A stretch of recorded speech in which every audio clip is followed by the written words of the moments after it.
Welcome, everyone, and thank you for joining us for this in honor of the recent President's Day holiday edition of HIAS Pennsylvania's Ask Me Anything series, Unchecked, the Growing Use and Misuse of Executive Powers.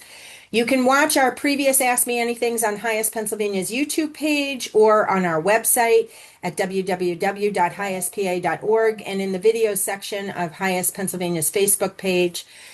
My name is Cathryn Miller-Wilson, and I'm the Executive Director of HIAS Pennsylvania, a nonprofit whose mission is to provide immigration legal services to low-income immigrants and refugees in Pennsylvania. Over the last year, all of us have watched with growing concern about the expansive wielding of presidential power that's been occurring, which seems to be supported by Congress, despite Congress's traditional role as a check on presidential power.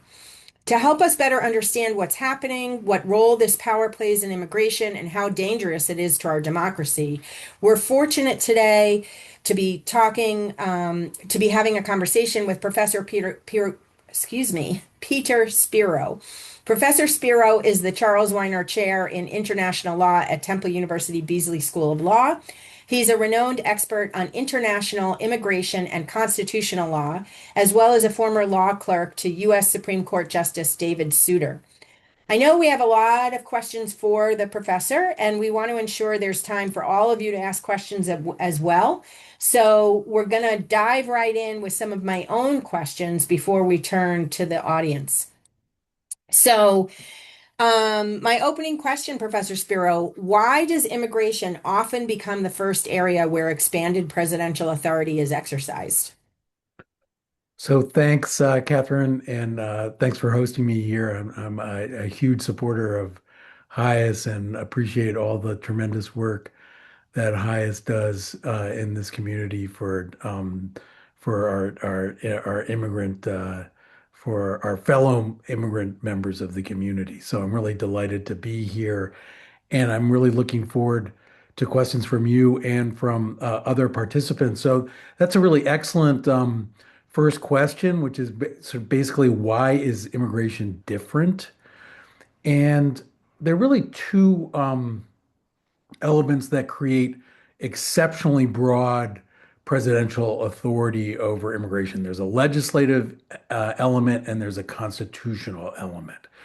So on the legislative side, they're expansive delegations of power by Congress to the president.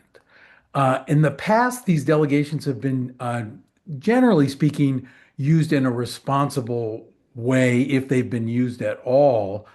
Under Trump, these delegations of authority are kind of like rusty old guns that have been lying around and are now being fired in an indiscriminate way. And I'll just start with three examples, one of which I think will be familiar to everybody in terms of what it's enabled, and then two that are a little more obscure, but just by way of demonstrating how Congress has basically handed very broad authorities to the president. So the first is Section 212F of the Immigration and Nationality Act. Um, uh, and this, I want to read the provision itself. It provides that whenever the president finds that the entry of any aliens or any class of aliens into the United States would be detrimental to the interests of the United States, he may, by proclamation, and for such period as he shall deem necessary, suspend the entry of all aliens or any class of aliens um, uh, or impose on the entry of aliens any restrictions he may deem appropriate. So I mean, that is an extremely broad delegation of authority. You all will know this from its result. This is the basis for the travel bans, right? And it is uncabined by its terms. So all the president has to do is make a determination that the entry of any alien or class of aliens would be detrimental to the interests of the United States. He can then suspend their entry. Now, this statute has been on the books for decades. Um, really goes back to World War II authority. And so it's been around, and past presidents have actually used this authority, but generally in a very disciplined way as a foreign policy tool. So, for instance, President Obama put 212F authority to work in about a dozen instances, but it was generally with respect to a particular foreign policy crises and generally actually with respect to advance a human rights agenda. So President Obama used 212F to suspend the entry of serious human rights abusers, and then used it in particular country contexts, Burma, Russia, South Sudan, Libya. Whereas Trump is using it in this completely unrestrained fashion. So this now under revived travel bans. Remember, we had the so-called Muslim ban of the first administration. He's revived that authority with respect to 39 countries who are now subject to partial or full visa bans. He's also used it with respect to H-1B visa admissions. He's used it with respect to students at Harvard University, with respect to Chinese students. But he's working from this a very expansive, explicit authority in legislation. The two other authorities I just briefly mention, one is also a provision of the Immigration Act under which non-citizens must register with the Department of Homeland Security, failing which they are guilty of federal crimes. So that's also an authority that has been on the books, and that one since 1941. In the past, completely unenforced. So nobody was prosecuted for failing to carry a registration document. Of course, who can't carry a registration document? So if you have a visa, that's that qualifies as your registration document. Who can't carry a registration document? Well, there's a reason we call people here in violation of the immigration laws undocumented because they don't have the documents. They don't have the registration documents. And so, almost by definition, they're guilty of this crime. And the Trump administration is now prosecuting individuals for this crime. It's there on the books. And that thus turns these individuals into so-called criminal aliens by virtue of an immigration-related a crime that's on the books but has never been enforced. A bond authority, also on expansive delegation of authority under which the president can require a bond as a condition of issuance of a visa to a non-citizen. So, which has now been imposed on several nationals of several dozen countries, so that as a condition for receiving a tourist visa to the United States, individuals have to post bonds of up to $15,000, which they can only get back once they leave the United States. Again, an authority that was used in a very targeted way by past presidents, now used in very broad fashion. And then one thing Cathryn and I were talking about before we went live, detention authority, also there very broadly, a broad delegation to detain so-called removable aliens, which is now being used in an extremely aggressive way by this administration, extremely aggressive and unprecedented fashion, but based on a legislative authority. So those are he's working with something in the legislation. He has authority that he can cite as the basis for taking these actions. So that's on the legislative side. And then on the constitutional side, we have something called the plenary power doctrine.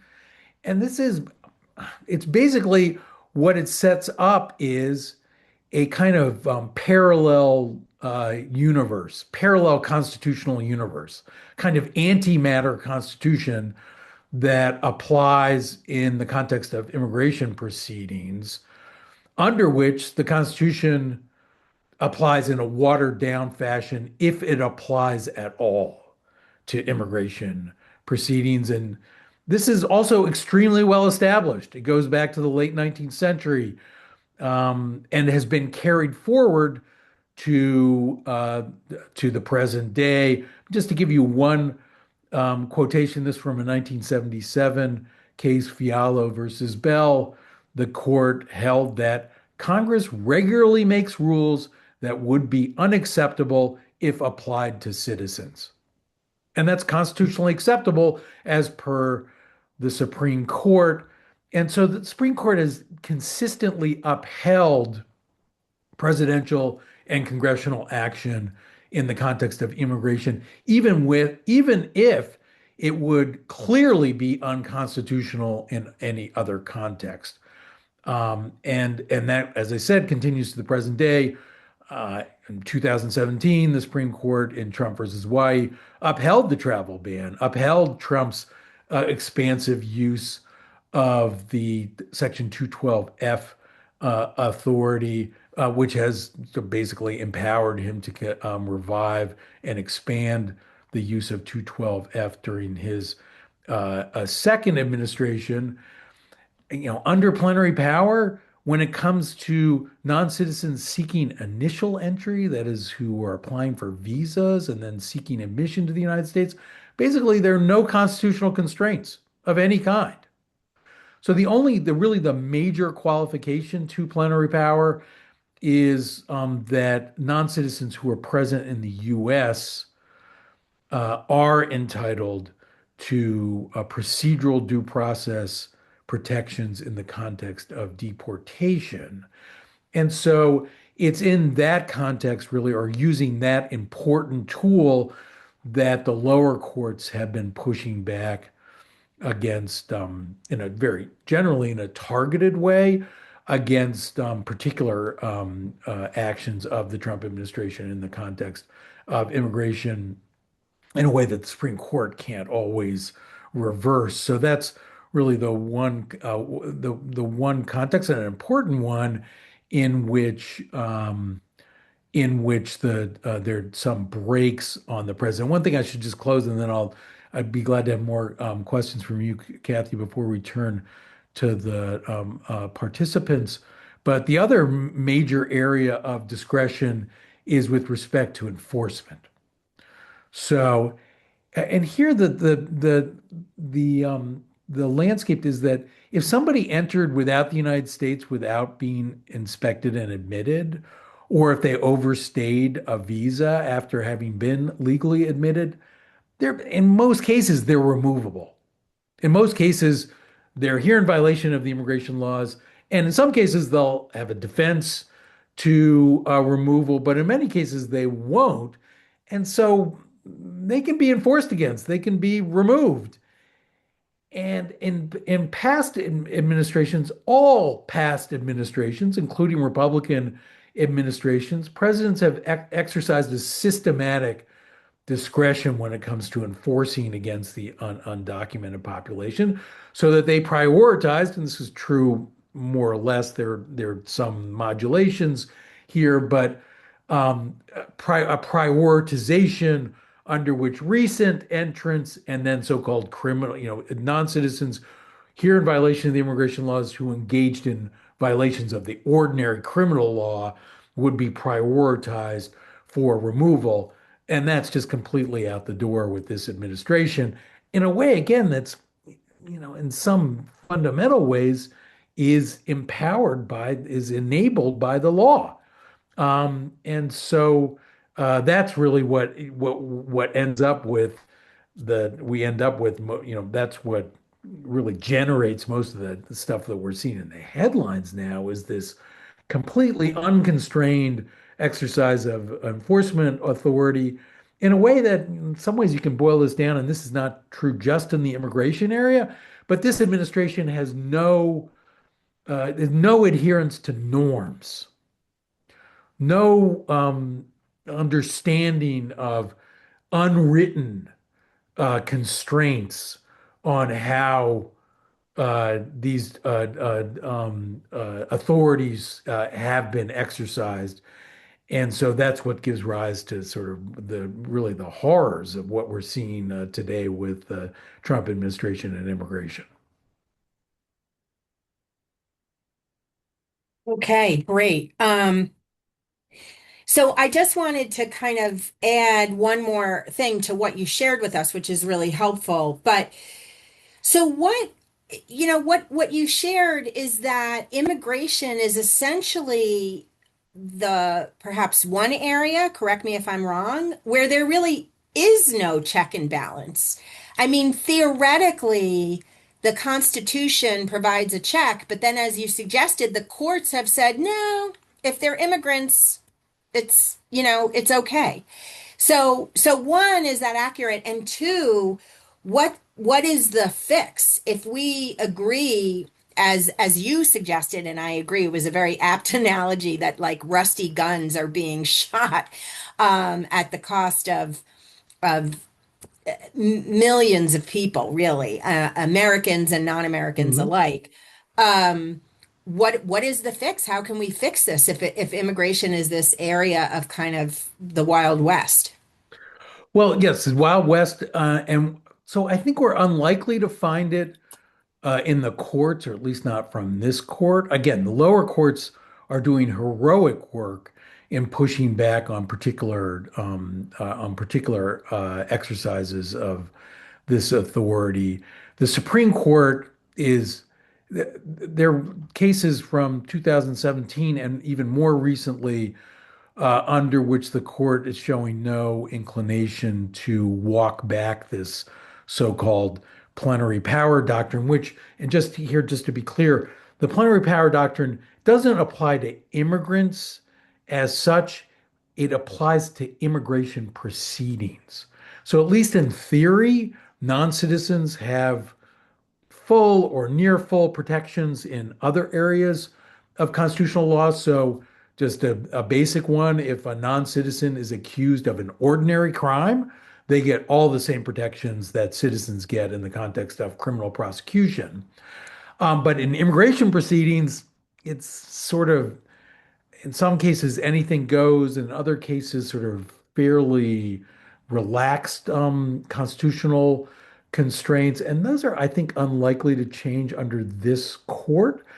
So the really the hope, and this is not for the immediate term, but it's the kind of thing that really should be a high priority item in the, in the medium term, and that would be to dial back these legislative authorities um, that I've highlighted among many others. And there was, for instance, a proposal to constrain section to amend section 212F, this presidential authority to suspend the entry of aliens president deems are detrimental to the interests of the United States. And there was a bill introduced which would raise the bar and restrict the kind of cases in which presidents could use that authority. And it did not, it was not enacted. You'd have to have this political alignment of the legislative branch and the executive branch of Congress and the White House to get this done. But I wonder whether there'd be enough sort of throughput to actually amend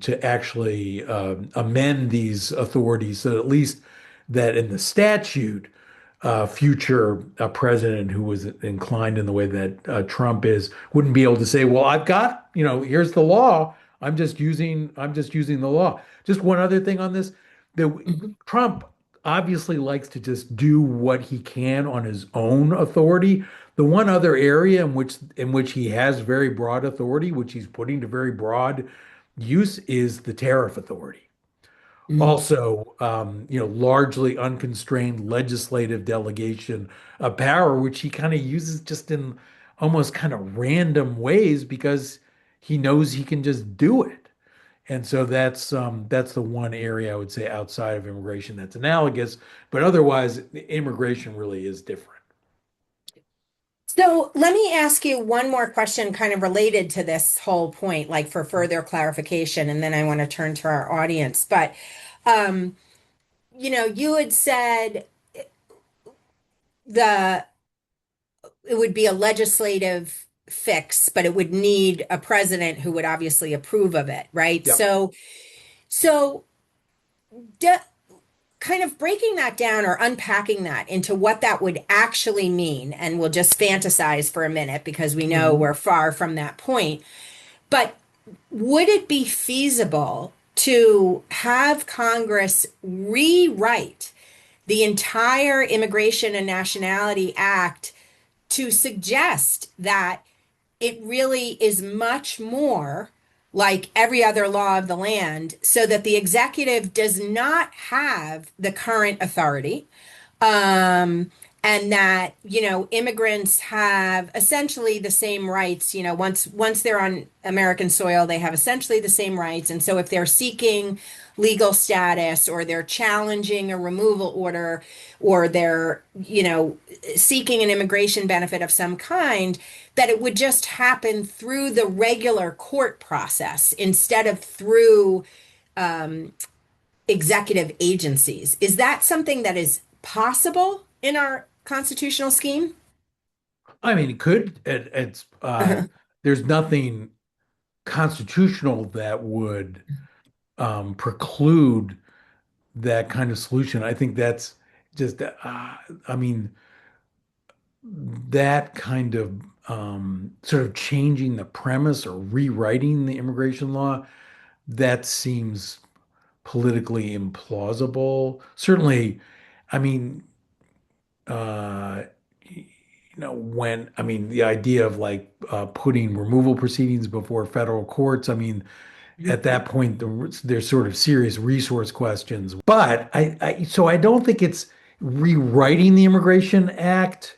I think what it is maybe systematically reviewing the act to consider these authorities, these broad authorities that have been abused by this president, so as to prevent future abuses. And it's actually maybe not so many provisions. 212F is a leading one, the detention authority, another, and then some of these other ones that the Trump administration has sort of discovered and then put to work. So that would probably be the more manageable way of trying to tackle legislative reform. Again, who knows? I mean, we had an opportunity during the Biden administration and wasn't put to work. I'm not sure how optimistic I can be that the Immigration Act is basically unchanged since 1996. And the other thing Hmm. that, I mean, an example of, something that, clearly has consensus political support, even in Washington, is to do something about the Dreamers, Hmm. about the DACA beneficiaries. And that got close at one point, but then there just wasn't the political will to push it through. And so it's just hard to be optimistic really about legislative fixes. In the meantime, I think what's showing itself to be pretty effective, although it's imprecise, is what's going on in the streets. Hmm. The Right, the the right. the pushback Protests. on the streets is actually really is obviously consequential. And Right. so, in while we're waiting for that legislative fix, I think the, people power is really showing itself to be meaningful. I think that's true. I guess one other related thing is, how did this happen? I mean, why, certainly when when laws were written, writ large, right? There's discussion about whether it's federal or with the states. And then once that's resolved, let's say if there's widespread agreement that it's the state's purview to deal with things like family law and criminal law, et cetera, then they are in charge of kind of drafting laws that will deal with disputes that come under that purview and that balance, constitutional and state concerns against individual rights. And that, that's how our Mhm. laws work. So how did it come about that this law, that this whole area of law is is under the thumb of the executive with widespread authority. Why did that happen? It's really the roots of the plenary power doctrine, and then also really of these legislative delegations of authority lie in the way in which immigration has been situated as a matter of foreign relations and national security. So Mm. that's another context in which one finds these broad constitutional authorities. So the tariff, it's not a coincidence that one of these areas is the tariff authority.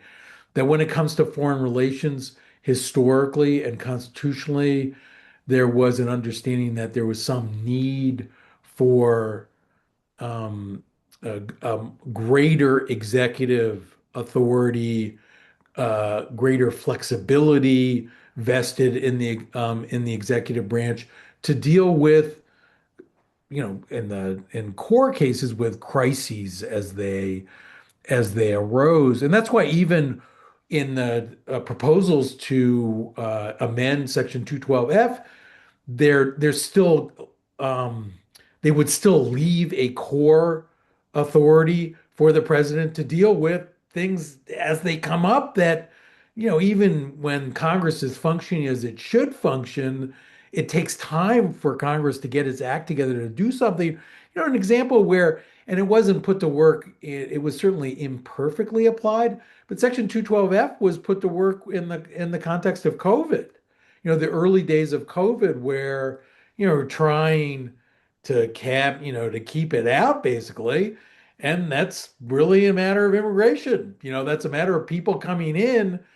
And so you can come up with cases where it makes sense for the executive to have these authorities. And in the past, again, these authorities have existed and, again, have been pretty responsibly exercised in the past. The problem is when you get somebody who just doesn't have an, who Right, doesn't right. have any filter, basically, who then puts it to work and, according to his whims. That's where there's a problem. But that's why, I mean, Trump isn't making up a lot of these authorities. They're there. Mhm. Right. They go back, a lot of them have really, the constitutional doctrine goes back to the 1880s, establishing this plenary power. And then the legislative authorities, most of them go back to World War II, if not before. And that's wise because this sense of, foreign immigration is inherently about foreign relations because you're always talking about, or almost always talking about citizens of other countries. And so that is something that traditionally is conceived of as a uniquely presidential power. Got it. And so this is, maybe you just answered this, but there's a question in the Q&A. Is it in theory possible to legislate a nullification of the plenary powers? Well, there is, I mean, Congress can't reverse Supreme Court decisions, so or only sort of in abstract ways, but Mhm. Congress could incorporate into the statute constitutional type protections. So when the court says, for instance, that non-citizens who are seeking entry into the United States get no due process, that doesn't mean that Congress can't, by statute, require certain procedures be imposed on the admission of non-citizens. It's just the courts are saying that Congress doesn't have to. So when, in fact, in this proposed amendment of Section 212F, Congress in effect adopted a constitutional type protections under which the president would have to demonstrate a compelling interest to adopt, to suspend the entry of non-citizens. And that is a constitutional type test. That's the kind of test that the court applies in non-immigration cases. And so where there's discrimination or where the First Amendment's at issue. And so Congress could, by statute, in effect reverse plenary power, even though, that wouldn't stop a future Congress from then repealing those protections. So it wouldn't be as durable as the court saying, you have to do it this way. But it would be good for a lot. Mm, got it. Um, Now there's another question. One thing I struggle to understand that maybe we can both better explain. Immigration's a federal court, but we see lower courts, and the listener writes in parentheses, is it state courts making these moves to fight back? How do they do this? How can state governments hold ICE officers accountable for violence and disregard of constitutional rights, like we see in Minneapolis? We hear these comments, they can't do this, but they are doing it. Do we expect to see any accountability for these actions? So as I said in my opening answer, there is a major qualification to plenary power, which is that non-citizens in deportation proceedings are entitled to some level of due process. So that gives the courts, the lower courts particularly, something to work with where, ICE is basically, spiriting people away and putting them on planes and, not waiting for a court hearing. And there was actually the Supreme Court in an early case involving another authority that's been lying around that the Trump administration has put to work that hasn't been used for literally centuries, the Alien Enemies Act, where you remember early in the administration, it was putting this to work by classifying a Venezuelan gang as an enemy of the United States, and that the administration basically took people, put them on airplanes, and flew them down to El Salvador. Supreme Court in that case said, no, you can't do that. And as part of an emergency order, it said they have to have some notice. They have to have an opportunity to demonstrate that, that they're not a member of the gang, or they have to have some due process. And so the lower courts have been able to put that to work, wherever I mean, sometimes in a way that sticks, sometimes not, wherever ICE is really overreaching. But, in some, with respect to ordinary apprehensions of removable non-citizens, there's only so much they can do with that procedural due process, with that as a tool. But to the extent that there's overreach, I should also say there are sometimes other constraints, statutory ones, and then administrative. So administrative law is an important tool, not so much with respect to particular enforcement actions, but with respect to policy, particular policy directives where there are required administrative procedures that have to be followed, and which during the first Trump administration, they totally blew through, and that was typically the basis for judicial pushback. So when during the first Trump administration, President Trump purported to rescind DACA, the Supreme Court said no. It wasn't because the president doesn't ultimately have the authority to rescind DACA, but to do that, he had to go through particular notice and comment procedures, which the administration did not do.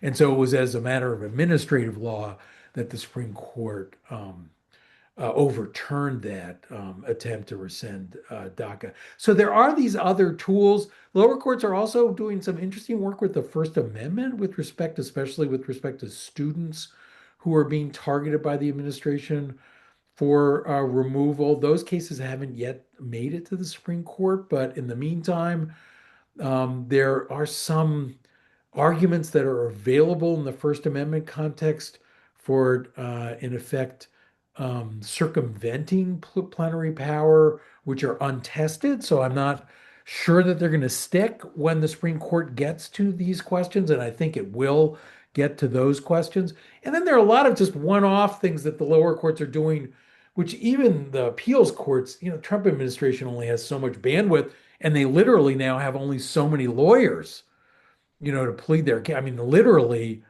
nobody wants to be an assistant U.S. attorney now. And so they can only appeal so many of these orders that are coming out of the trial courts. And so in that respect, they're tending to have a sort of better probability of sticking. Okay, great. Um, So there's an international law question, which I'm happy to take and Professor Spiro, you can chime in if you have an issue. But so one of the listeners says, given the many violations of international obligations regarding asylum, the Convention Against Torture, and now possible refugee detentions, would it be proper to include in our process the reporting of these violations to the United Nations Human Commissioner on Refugees or similar international entities?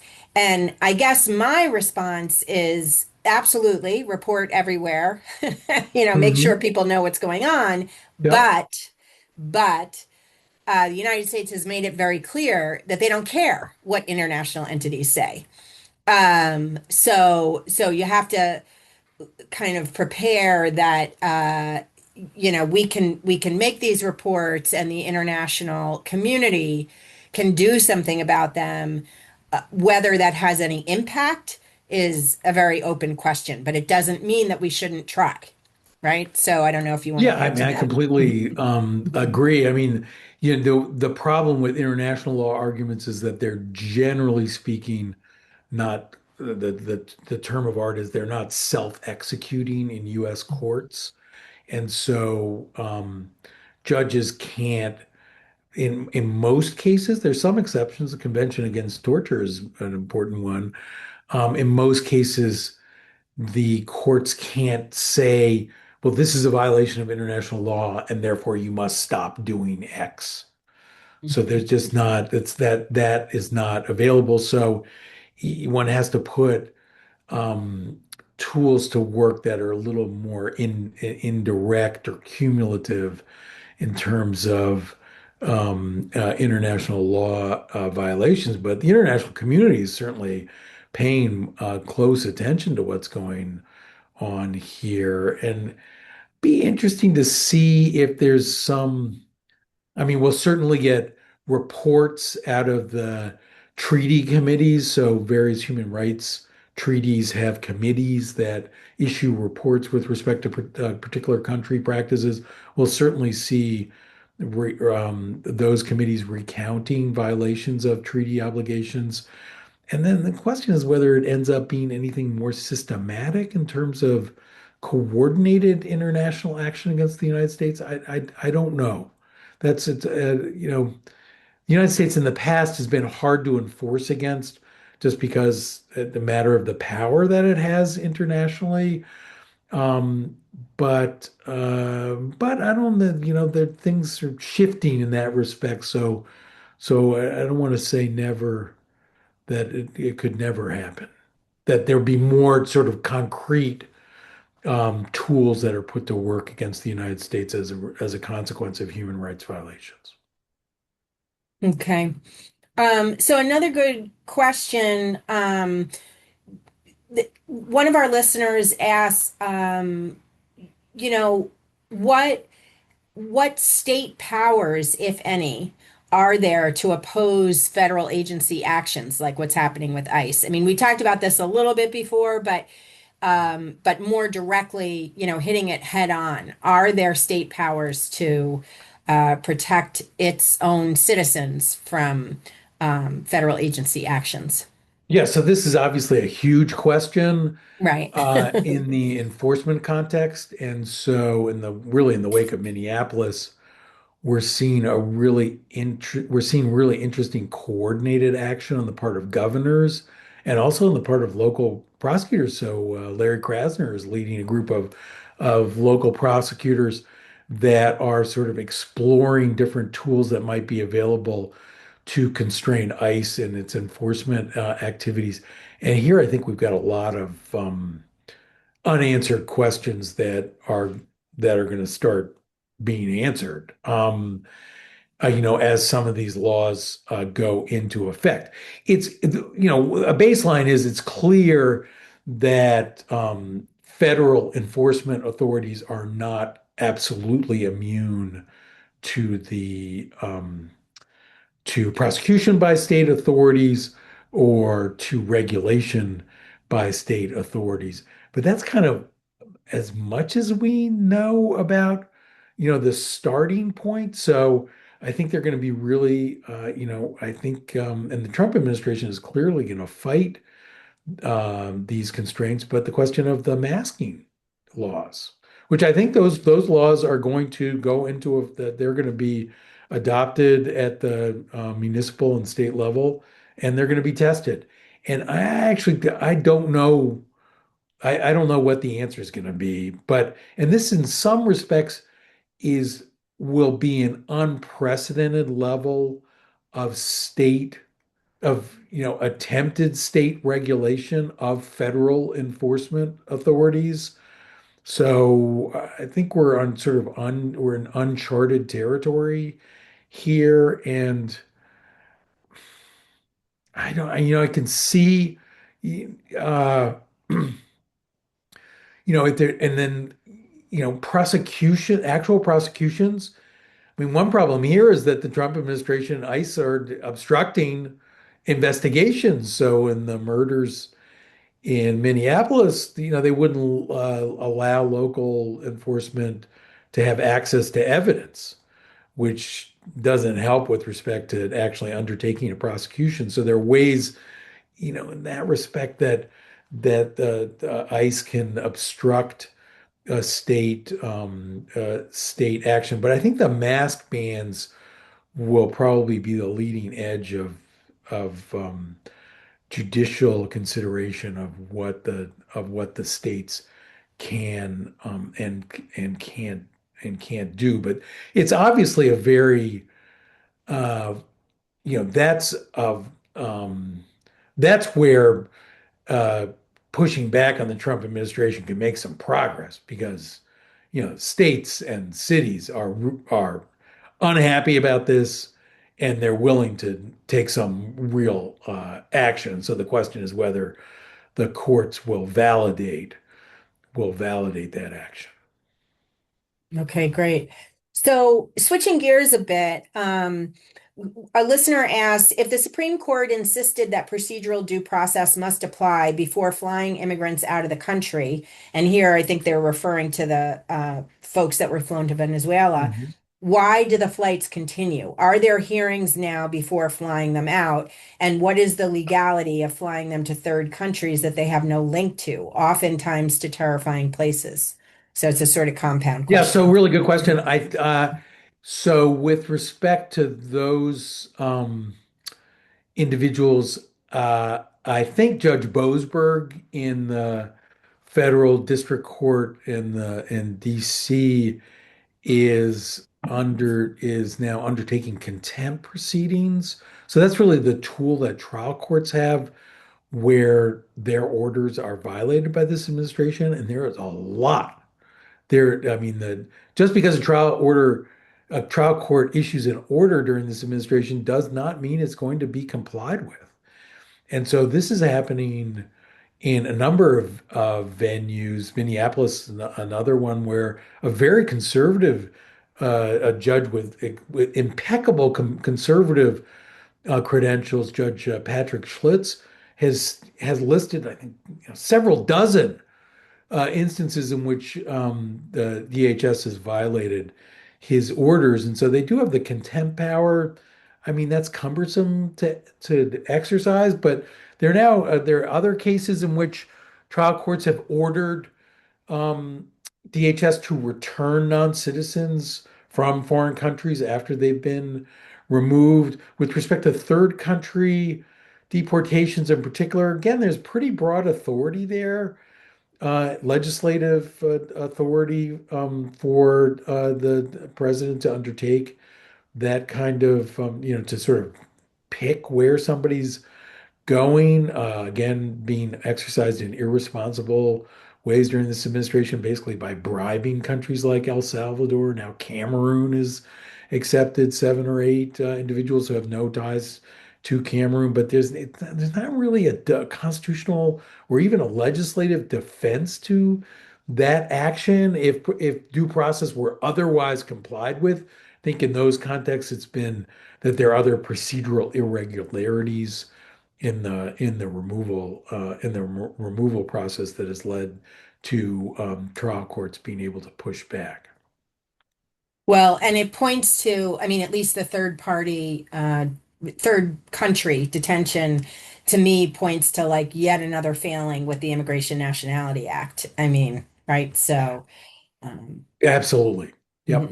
yeah, yeah. All right. So another switch gear. Can you talk more about temporary protected status and how it's been able to be revoked the way that it has? Yeah, super interesting and difficult. And so again, this is a context in which the president has an administrative authority, a delegated authority to designate certain uh, classes of non-citizens as being able to enjoy temporary protected status. But because that's an administrative authority, so long as administrative procedures are complied with, it means that they can be revoked through administrative procedures, which is what we're seeing now. So it's sort of a, an authority you can give with, an authority you can take back. And this is not a particular area that I'm sort of in the trenches, but my understanding is that again, as long as the administrative procedures are complied with in terms of rescinding temporary protected status, that that authority, it's gonna, and this is something that the Supreme Court will take up, and I think on the shadow docket already has taken up. It seems very unlikely that the Supreme Court is going to cabin Trump's authority to rescind temporary protected status, even though the result is, several 100,000 individuals who entered the country legally and have been here legally and have been employment authorized will end up losing their status. And I really can't be very sanguine in terms of a happy ending for those communities as a group. I mean, I understand individuals will have particular claims, which they may be able to put to work in terms of defending against removal or seeking parole on various grounds, or even adjustment of status. But as a class, I don't see that rescission authority being constrained in any way. Well, that's helpful. I guess I have two kind of follow-up related comments. I mean, one is the case that entered a restraining order on the revocation of TPS for Haitians. There, the judge, kind of said, look, this is just clearly arbitrary and capricious. Yeah. So it doesn't, you don't get to just like, I woke up today and I decided to revoke it. Like there's some standard, right? And so, I but mean, of so course that it's going is to an be appealed. administrative law standard, Right, right, arbitrary and right, capricious. right. And, again, I haven't been following the Hmm. sort of how the Trump administration is effecting the rescission. But, so this is, the travel ban analogy is a really clear one where, during, remember the lead up to the Muslim ban was Trump calling it a Muslim ban and saying they wanted to ban the entry of all Muslims. And they screwed it up the first time, they screwed it up the second time. The third time, on its face, the travel ban talked about information management and identity protocols on behalf of the 7 countries subject to the travel ban. It just talked about, on its face, read very like plausibly in terms of Right. foreign policy. And if any other president had Hmm. adopted it, the court, it wouldn't even Right. have made it to the Supreme Court. So Right. the Supreme Court took that at face value. And Right. so Even if though there was they tons of had evidence that it they wasn't. didn't Right. need more. didn't Right. ask, they don't, again, very deferential in this Right. Right. context to presidential action. And so if the administration does anything like that with respect to Haiti, saying, well, conditions have changed in the following way, blah, blah, blah, blah, blah, blah, blah, 3 or 5 pages saying, the conditions have changed in such a way as to no longer warrant the extension of temporary protected status. If they have that document, which on its face reads in a kind of neutral way, a Yeah. trial court can push back. Supreme Court, it's really unlikely to, even if Trump is, even if it's clearly, even pretty much, even if it's clearly racist. Right. Right. Right. And it would be Right. better. There'd be a maybe a time like a little bit of hope in that case if it were only Haitians whose temporary protected status was being revoked. But my understanding is he's revoking a lot of other Yeah. communities with temporary protected status for a lot of other communities, and so that makes it harder to make the racism argument if Ukrainians are losing their TPS at the same time. Right, right, absolutely.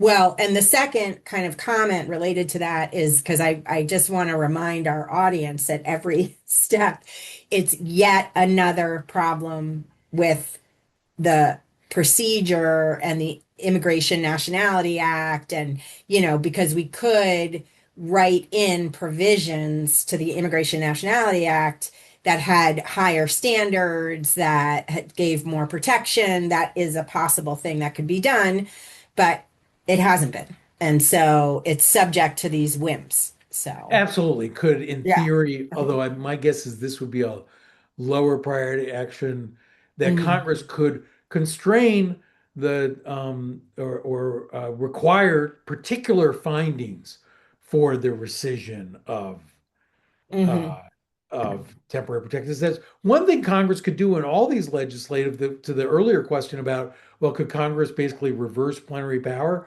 One thing that Congress could do in all these contexts is say, and these actions shall be subject to judicial review.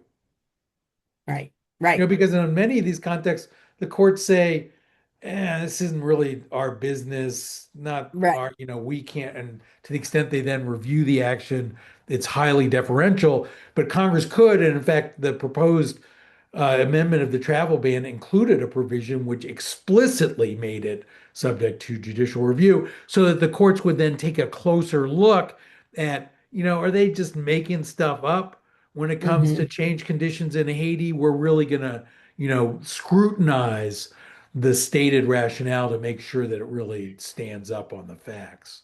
So that would be Okay. another sort of more boilerplate kind of way of responding or making these very broad delegations more constrained and more subject to oversight. Right, right.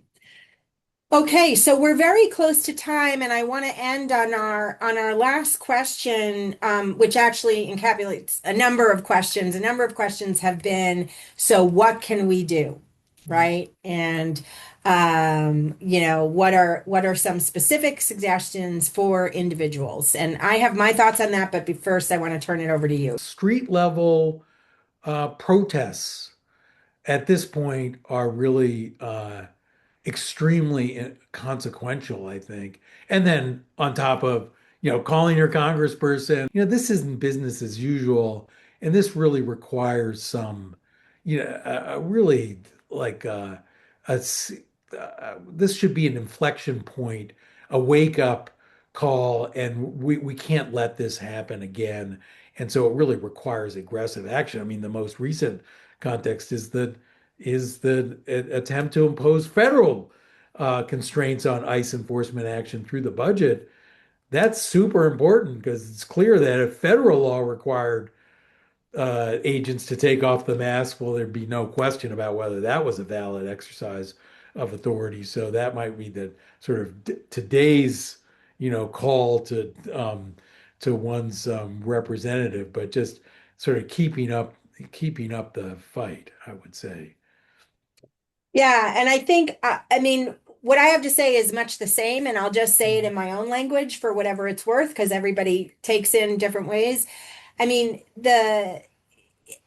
and where I'm coming from is I'm looking at the civil rights movement as an analogous time in Mhm. our country's history.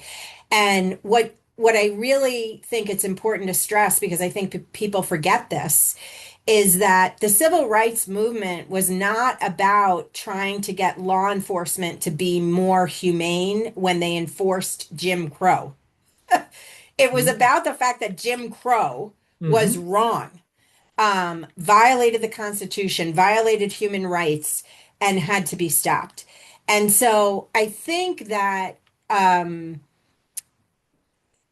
my exhortation to our listeners about what you can do is to not only keep up the pressure in all the ways that you have been protesting, calling Congress, but also start to really hone in, especially when you're talking to your congressperson, about the fact that Congress has really failed in not coming together on these reforms. And that even those congressional representatives that are very outspoken against what's happening, this is as much their fault as it is people who are in favor of it, because they didn't push hard enough for the reforms that we need. Mhm. And, enough with more humane law enforcement. We have to change the law. And so that's the takeaway that I want our listeners to really, really take home. Call Congress every single day and talk to them about changing the law. It has to go much farther than unmasking ICE. The law is not appropriate. It opens itself up for this kind of abuse, and it doesn't help the United States in any way. It causes a lot of suffering to Americans and immigrants alike. So that's my that's my final. Completely agree. I mean, the civil rights analogy, the analogy to the civil rights movement, I think is very well taken here. And I think Yeah. history will show it in the same, at the same sort of magnitude of importance as civil rights. So great. Thank you so much, Professor Spiro, and thank you for your audience for your great questions. We are out of time, but you should feel free to email me if you have additional questions at cmillerwilson@hiaspa.org.